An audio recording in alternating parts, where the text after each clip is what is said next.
मैंने कहा मैं रुपया 1 भेजूंगा, 1 पाई भी किसको खाने नहीं दूंगा। और जो खाएगा वो जेल जाकर के खाना खाएगा।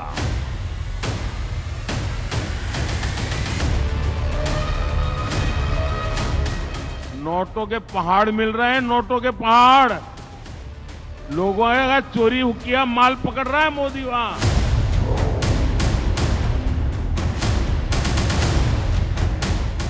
ये जहांगीर आलम का फ्लैट है और वहां से ईडी ने भारी मात्रा में कैश बरामद किया। लोकसभा चुनाव के तीसरे चरण की वोटिंग से ठीक पहले झारखंड में नोटों की इतनी गड्डियां मिली हैं कि गिनने वाले गिनते गिनते थक जाएं। कहावत है कि अगर कुर्सी और काले कारोबार का कॉकटेल हो जाए तो भिखारी भी बड़ा कारोबारी बन जाता है। झारखंड की राजधानी रांची में ईडी की छापेमारी जारी है। ये छापेमारी मंत्री आलमगीर आलम के निजी सचिव संजीव पाल के हाउस हेल्पर के घर पर हो रही है।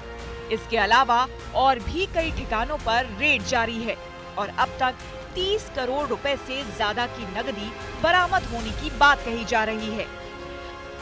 रांची में कैश बरामदगी पर बीजेपी को मौके पर चौका लगाने का बड़ा मौका मिल गया।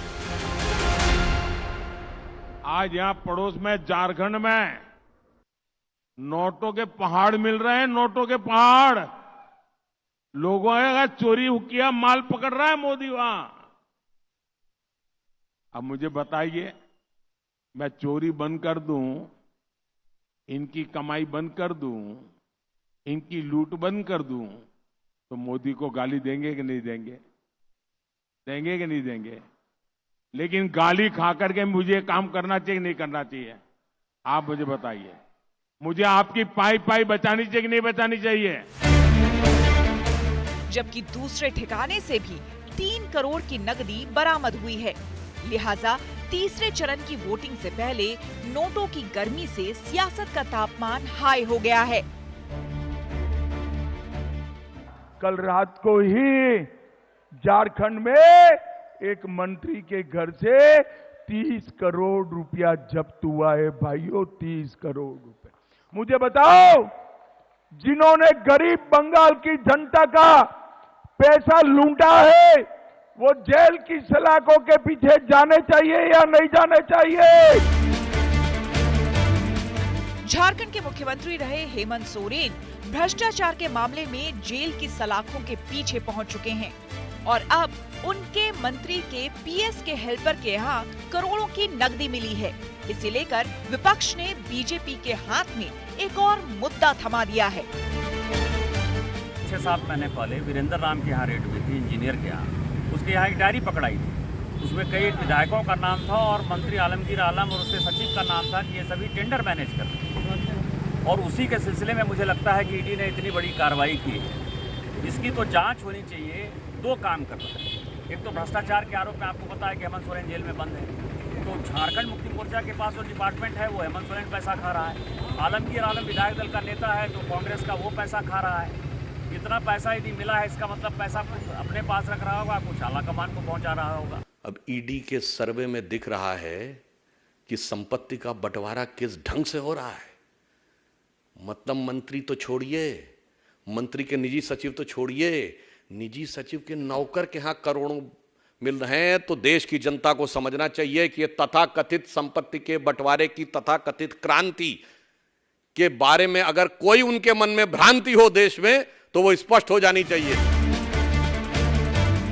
ईडी की छापेमारी में जब्त की गई नकदी से आलमगीर बैकफुट पर हैं, लेकिन वो ऐसा बर्ताव कर रहे हैं जैसे कुछ जानते ही नहीं।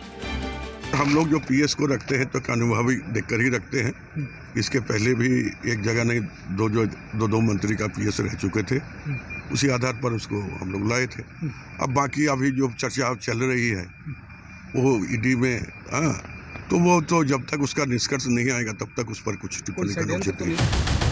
इससे पहले कांग्रेस के राज्यसभा सांसद धीरज साहू के ठिकानों पर आयकर विभाग ने 351 करोड़ रुपए कैश बरामद किया था। तब भी कांग्रेस की जमकर किरकिरी हुई थी और अब आलमगीर आलम ने बीजेपी को बड़ा मुद्दा थमा दिया है। तो नौकर के पास इतना माल है तो मालिक के पास कितना माल होगा। ये कांग्रेस पार्टी सत्ता से दूर है, लेकिन जहां भी राज्य में सत्ता में है वहां उनके लिए नोट की बहार है।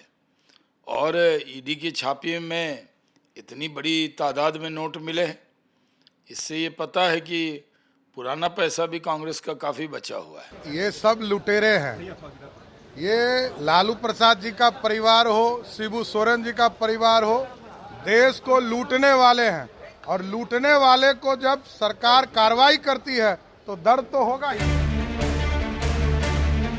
बीजेपी ने झारखंड के मंत्री आलमगीर आलम को तुरंत हिरासत में लेने की मांग की है और आरोप लगाया है कि इस पैसे का इस्तेमाल चुनाव में हो सकता था। मांग करते हैं कि आलमगीर आलम को तुरंत हिरासत में लेना चाहिए, कड़ाई से पूछताछ होनी चाहिए और इस पैसे का कनेक्शन जोड़ना चाहिए ईडी को। दूसरी बात, चुनाव आयोग भी संज्ञान ले, क्योंकि चुनाव के समय 25 करोड़ से ज़्यादा की रिकवरी कहीं ये दिखाती है कि कहीं ये काला धन चुनाव को प्रभावित करने के लिए तो नहीं था।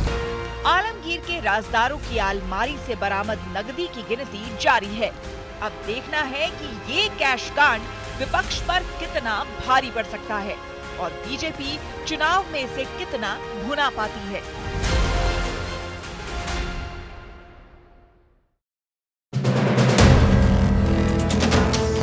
वीडियो पसंद आया तो हमें लाइक, कमेंट, शेयर और सब्सक्राइब जरूर करें।